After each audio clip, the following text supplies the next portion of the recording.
So, namaskar, everybody. Welcome back. Sorry for, I think there was a little bit of silence in the beginning of our meditation. Um, there's always little glitches, technical difficulties here with our live stream, but hopefully everybody's doing okay. And we can now begin our discussion on, uh, oh, yeah, so I see Shannon was talking about the sound and Stephen as well. So, thanks for mentioning that. I'm glad the sound came back on. All right. So let's see here. Let's backtrack. And what I want to invite you all to do is to um, share a story about one of your childhood teachers, one of your teachers from the past that made a big impact on you. Could be a parent, like I said, a grandparent, all the things that we learn from our ancestors and loved ones. Now let's see what we have here. So we have um well, Shannon says my daughter. So that's that's great. What about parents? Mm, my mom, my mom, she was my first teacher, right? Without any doubt. And we forget that our parents are teachers, essentially, or in addition to giving us life. And today in my life, my mom still tries to, she gives me a lot of advice. She's always trying to encourage me to do something a certain way or to think about something in a different way. And, you know, not everything that she says these days is something I feel like I should be doing or I need to start doing. But there were times in my life where I really depended on her advice, like in my mid 20s, um, into my 30s. I spent a good time of my life just kind of listening to her advice. And it really did a good job in helping me make good decisions for the practical sides of life. And today, when she still tries to give me advice, I wonder, like, sometimes now I know, after reflecting on this topic, now I know why she's doing that, because she was my first teacher. So I will always be her student. So I can imagine, now I understand. It's like I'm always going to appear as a student to her because she taught me everything: how to eat, how to dress, how to say hello, what this means, what that means, right? So I will always appear that way. And so um, it's nice to understand that. And it's nice to honor our parents in that aspect. That there's, one of the ways sometimes we lose the connection to our parents as teachers is when our parents make mistakes that normal people make, when they try to educate you using coercion, force, using humiliation, shame. And unfortunately, many of us many of us receive that from our parents. And that's why at some point we stop seeing them as a teacher, because nobody can learn in an environment of humiliation and shame. So it's really important that as we fulfill our role as teachers in the lives of our loved ones, whether they're our children or our spouse, our partners or siblings or friends, that we always endeavor to teach with respect and with the idea that not everybody knows what you know, and never to be angry about that. And that's something that I struggled with in my life. Getting frustrated with people close to me because aren't they supposed to know everything that I know? I mean, aren't we close enough that now you know what I think? But that never happens. Um, so yeah. Well, nice to hear about your daughter, Shannon. Tell us more. Tell us what she's doing, what she's up to. What has she taught you? Alicia says, my art teacher in high school, a Zen teacher in Chicago, and me, Gustavo. Well, thank you, Alicia. You're also my teacher, and the real teacher is the supreme consciousness. The real blessing comes from that being through all of these forms, like through your art teacher and through your Zen teacher, through this broadcast. So uh, that's lovely that you had these mentors in high school, people that taught you how to hone in on your craft. And then the spiritual teacher. So now I'm looking forward to talking a little bit more about that. But let's thank you, Alicia. Let's go ahead and I want to read some more of these. So many influential teachers in my life. My granny Foster and her parents, my great grandparents growing up. More recently, Sadhguru, and now Gustavo. Well, Sadhguru is quite a teacher. I've also been watching some Sadhguru lately, and it's hard to avoid, right? Sadhguru is like the guru right now, I believe, maybe one of the most famous gurus. And yeah, Sadhguru has a lot of great things to offer. So that's inspiring. And there's many parallels with Sadhguru and what we practice. I've found it's nice that every time I've encountered something that he's doing, that I see the parallels in our philosophy. Um, so that's awesome. He also talks about tantra, and I don't know what kind of meditation they teach at the Isha Foundation, but if I learned a little bit more about what they teach, then we might see if it's like a tantric kind of meditation. So thanks for sharing. And your Granny Foster, my grandmother also taught me important things. One of the things she taught me was unconditional love because she always loved me whether I called or not, you know? Um, so that was something I learned from her that I tried to she lives on by me practicing that in the best way I can whenever I can. So Stephen has so many teachers. He'll start with Kanya. So who is Kanya? I haven't had yeah, so let us know. And let's see here. Ritva says, my father. My father. Wow. Sounds like a great man. I mean, just for having raised you. So feel free to share more about him. Peggy says, my grandmother. Yes, we share that. Grandmother, my grandmother, Adelita. She was very special. She loved me very much. And uh, I'm surprised I'm feeling a little teary eyed.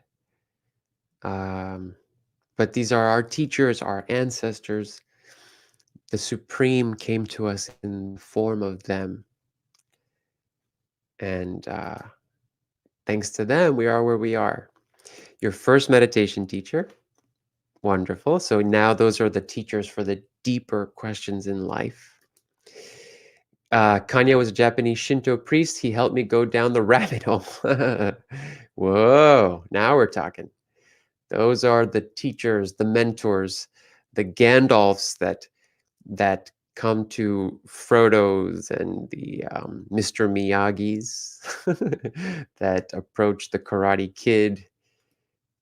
Um, My papa was the best. I love you, papa. Wonderful. Thank you for sharing, Stephen. My art teacher really encouraged me when I was doubtful of myself. He really helped me both with my confidence in my art and in myself. He encouraged me to enter a piece into a statewide exhibition, and I ended up getting third place in the state. I would never have thought I would even be considered without his encouragement. That fills in a lot of gaps for what we need to know about the role of a teacher. A teacher has to really believe in the student. The teacher has to believe in the student as much as the teacher believes in the teaching. And the teacher, a really good teacher, will not just teach the student something, but will not leave the student until the student has accomplished the goal. So in the case of Alicia, the art teacher taught her the craft, but even saw her through the competition and getting the third place prize. So that is a good teacher who sticks around to see your progress until the end, until you reach the goal. So that's a blessing, Alicia. Thank you for sharing. Uh, Anushila says, my children are great teachers. When my youngest child notices those moments when I don't look too happy, he would say something like, isn't it a beautiful day? Or I love you, mommy.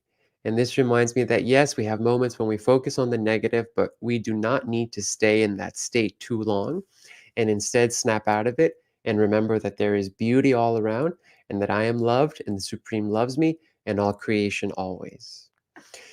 So, Anushila, I wanted to talk about this, about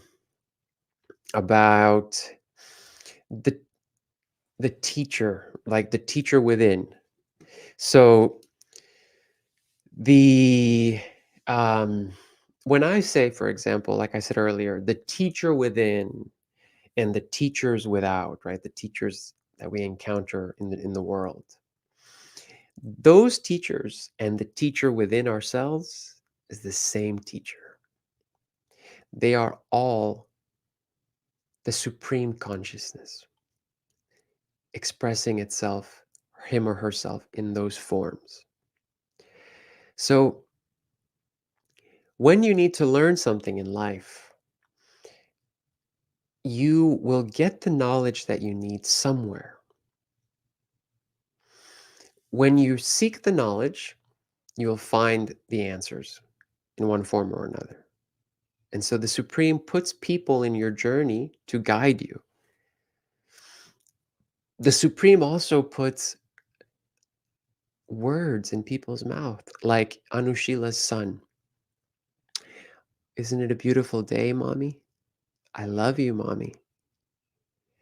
In those moments, you want to be wise and hear the voice of God. See the signs from the Supreme that come to you in the moments that you need them. And even when you close your eyes, you can hear the the the voice of God within, in your own voice from within, in your own internal dialogue. And the messages that come into your mind from this supreme source are just like right now, for example, I get to send a message to you through this webcam and this microphone and Facebook and all the streaming softwares that we use. But the Supreme can send a message into your mind without a camera, without a mic, just it just lands in your mind. So there is always interaction and connection going on. And what's happening is that the relationship is in many ways like that of seeking guidance. You know, and then the deeper you get into your spiritual life, you seek a different kind of guidance. And you also learn sometimes that you don't always want guidance to acquire things. Sometimes you just want the supreme. So then the supreme in that case, um, it's like you have a teacher and you love the teacher, you love the lessons, you love the classes, but sometimes you just want to invite the teacher over to your house for dinner. And you just want to be with the teacher, not talking about math anymore or anything. You just want to just be with that person. You just want to go to their office and just sit next to them and just hang out. And so now you've developed more affection for the teacher. Sometimes the spiritual relationship people have with the Supreme is like the Supreme is a catalog. Oh, please, please, please, please, please, I need, help me get this. Please, please, please, help me get that. Please, please, please, make sure that my son gets this. And that's okay. I'm sorry if I make, I sound judgmental because you should be doing that. We, we have our father, our mother, our spiritual mother, our supreme father and mother that is there for everything, there for everything. Any problem, any sin, anything you feel, anything at all in your life, the supreme is there for you. Never judges you like I might have sounded judgmental. So none of that. So all of that is okay. But it is important that we discuss and analyze and just take a look at different forms of relationships. But sometimes you just want to be with the supreme. You don't want anything from the supreme, and so now you're hanging out with the teacher and just trying to merge with the teacher. And um and then how do you become more intuitive in life and get more answers from within is the more you focus on the source, on the highest teacher, you begin to tap into what the teacher knows by grace of the teacher. And then that knowledge is just kind of more embedded in the mind. So maybe somebody like Sadhguru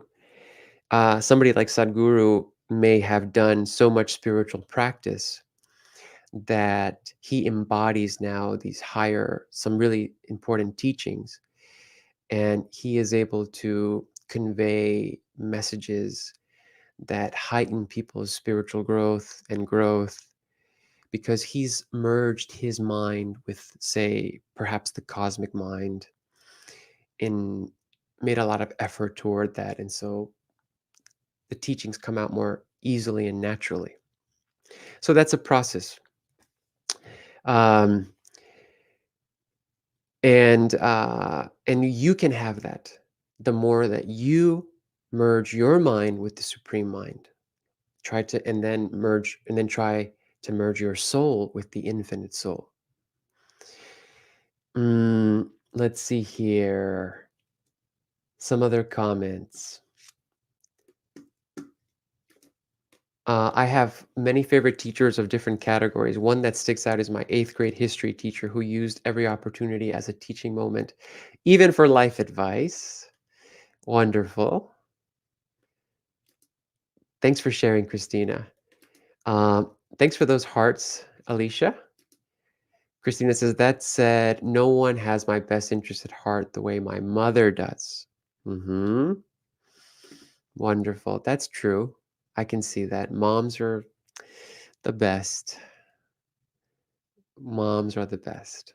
Um, so then we have uh, Stephen says, one of the things I learned from Papa was to be fair with all. Great. That's a good teaching. And dads are also pretty cool. Although, you know, once upon a time in our civilization, there was no marriage. There was no family unit. Children were raised by their mothers. They were given their mother's name, The society was matriarchal in that names were passed down from mom, but this wasn't good for kids. So kids needed more than just a mom. Hence why then an institution of marriage was created, and there's many benefits to the institution of marriage, one of which is just for the children, so that the children could have more support being raised. And but even beyond just the mom and dad, the village also raises a child, and that's also very important when an extended family can care for a child or an extended community. But dads sometimes were off like animals without a sentiment, without much formal sentiment toward their offspring. Um, so thank goodness though that we evolved as a civilization, and there's a marriage unit, and there's a sentiment for from both parents, mom and dad, as in traditional roles, right? Mom and dad for the child. And so dads are also very significant. Um, we are all teachers and we are all students. That's true. We are all the students of the Supreme. We are all the teachers of each other. So, while since you said that, Shannon, think about for a moment, how do you play your role as a teacher in the lives of your loved ones, in the lives of your coworkers, in the lives of people? I have to admit, I I found myself getting a little grumpy these days in my classes that I teach. I teach English aside from meditation, and all my classes are online, virtual classes. And I found myself this semester and last semester getting like irritated with my students if they didn't catch some instruction, just kind of having an attitude like like thinking in my head, I just talked about this 5 minutes ago, or I wrote this in the email or something, right? And I realize now that nobody that we have to accept something, that not everybody is going to know what you want them to know. We have to accept that ignorance, this context, ignorance is a factor of life. People are always coming into knowledge at a different time from a different perspective, and the teacher has to be able to um, not not criticize the student for not knowing something. That makes a good teacher. So not get angry at the students unless that anger is a sort of tough love that the teacher knows the student needs in that moment, but not for basic things like what I'm expressing. So let's reflect on that and think about how we teach, because Shannon is right. We are all teachers. So we should be the type of teachers that teach without anger and teach knowing that the student will not know everything and may never know everything. So that gives us a degree of deep pressure, or a degree of, you know, like understanding that we're going to need patience and we're going to just need to observe those moments. So thanks for saying that, Shannon. We are all teachers. You are all teachers. So reflect on how you teach. Um, Jayati says, well, there's some hearts there for you from Karen, Shannon. The target, you hit the target. Wonderful. Thanks, Karen and Shannon. So Jayati says, There are many great teachers to choose from. My high school teacher pushed me to follow my passion. When it comes to the spiritual path, it would have to be my parents. My first meditation teachers encouraged me to go beyond my potential and the potential of the universe. So, Jayati has some spiritual teachers. Wonderful. Let's talk about that. Now, and then we'll be closing soon because at 11:15, I want to invite you all to watch the premiere of a video on the tantric goals. No, what is it called? The magic recipe for achievement. So here's the thing. Teachers come in our lives, thankfully, when we need them. There is that adage, when the student is ready, the teacher appears. So how does that work? Here's what I'd like to offer you to conceptualize that. You are going to get the teacher in your life that matches your desire. If you have a desire to get really good at social media, if that's your desire in the moment, then you will find the teacher that will give you just that. But there are deeper desires in life, deeper inner longings. One day you'll come to a point where now your desire is for how to live better. Um, let's say how to alleviate anger. So you'll find a teacher to help you do just that. But every time it's going to match your desire. So sometimes people have a desire for learning meditation and they find, but their reason for learning meditation is like, I want more peace. I'm too stressed out at work, so I just need something to kind of help me decompress, and I need something to help me relax. Okay, you will find the universe. You know that Baba, um, which means beloved, right? It's in our mantra, Baba Nam Kevalam. That let's say Baba will give you um, a teacher to help you do that. But other people want to learn meditation because they're looking for a master to help them master life and help them connect with the supreme consciousness, with God. And so now the universe will send you that teacher. And sometimes you're looking for a teacher that, you know, is is going to help you even go beyond that. And then the teacher will appear. So it's all about your desire. It's all about, what do you want to get? What are you looking for in life? What do you want in this life? That's super important for your success, because the teacher will only match what you want.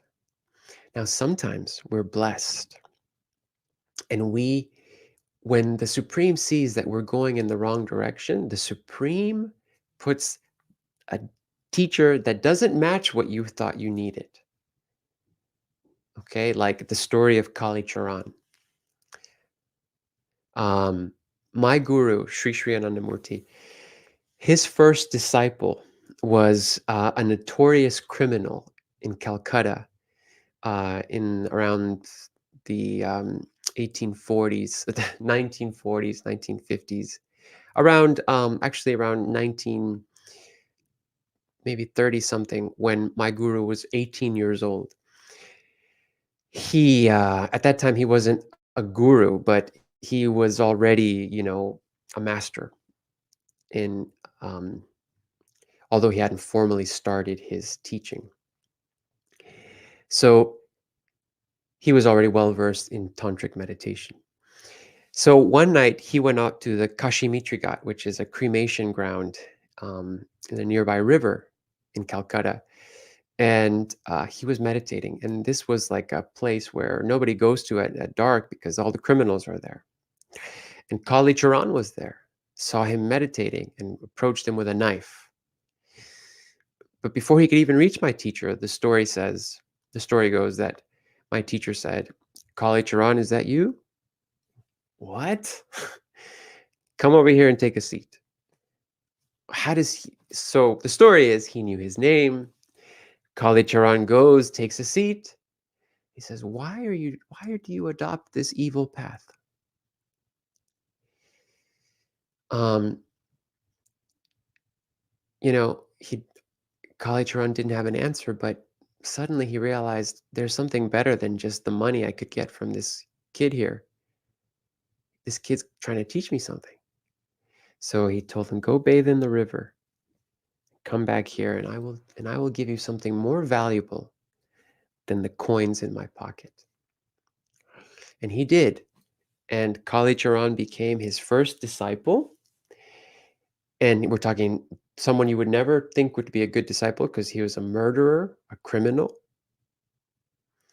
But the teacher came to him not when he needed to learn, not when he thought he needed to know that lesson, but when he actually needed to know that lesson, because without that lesson, maybe Kali Charan could have done more damage to others or more damage to himself. So sometimes, yes, the teacher appears to match our desire, but sometimes the teacher appears to uh, to by the grace, by act of grace, move us in the right direction because we're clearly going in the wrong direction. So even in that sense, there's a need in that student, and that is the need to avoid a big mistake. So it's still the teacher appears when that student needs it.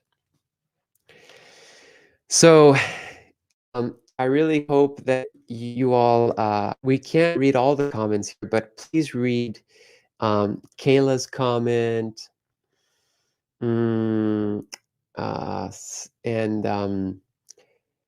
and several other comments. I want to invite you all to please continue this discussion in our Facebook group, okay? And let's keep talking about teachers there. Right now, let's close and let me now invite you all to watch a brand new video on Tantra Thoughts, which is my YouTube channel. Every Saturday, I am releasing a new video. Last Saturday, I released a video of my story. And today, I am going to my story of how I learned meditation. And today's video is on the magic recipe for achievement. So here is the link.